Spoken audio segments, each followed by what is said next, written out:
Section 12, Paragraph 1. Any person under investigation for the commission of an offense shall have the right to be informed of his right to remain silent and to have competent and independent counsel, preferably of his own choice. If the person cannot afford the services of counsel, he must be provided with one. These rights cannot be waived except in writing and in the presence of counsel. Paragraph 2. No torture, force, violence, threat, intimidation, or any other means which vitiate the free will shall be used against him. Secret detention places, solitary, incommunicado, or other similar forms of detention are prohibited. Paragraph 3. Any confession or admission obtained in violation of this or Section 17 hereof shall be inadmissible in evidence against him.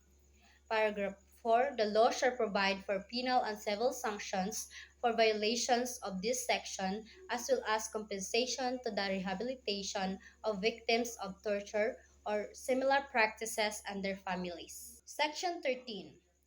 All persons, except those charged with offenses punishable by reclusion perpetua, when evidence of guilt is strong, shall, before conviction, be bailable by sufficient sureties, or be released on recognizance as may be provided by law. The right to bail shall not be impaired even when the privilege of the writ of habeas corpus is suspended.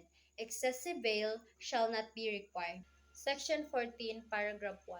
No person shall be held to answer for a criminal offense without due process of law.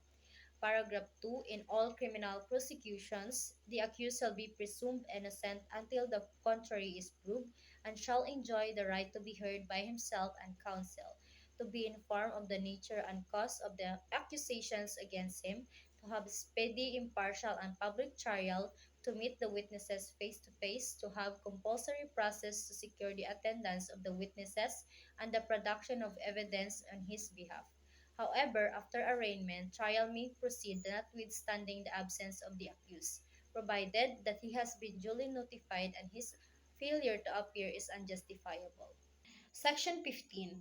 The privilege of the writ of habeas corpus shall not be suspended except in cases of invasion or rebellion, when public safety requires it. Section 16. All persons shall have the right to a speedy disposition of their cases before all judicial, quasi-judicial, or administrative bodies.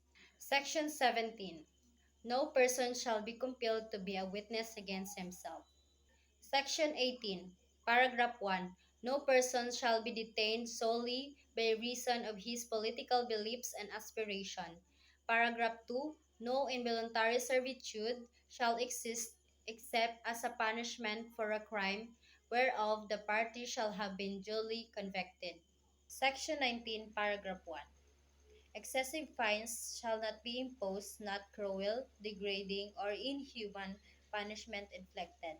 Neither shall death penalty be imposed unless for compelling reasons involving heinous crimes, the Congress hereafter provide for it. Any death penalty already imposed shall be reduced to reclusion perpetua.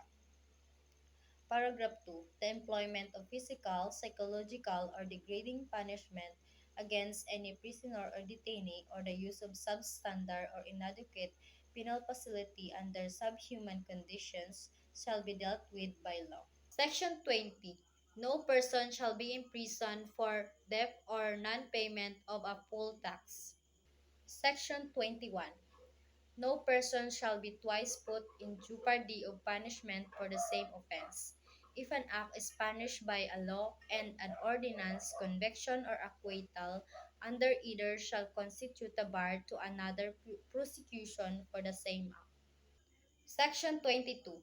No ex post facto law or bill of attainder shall be enacted.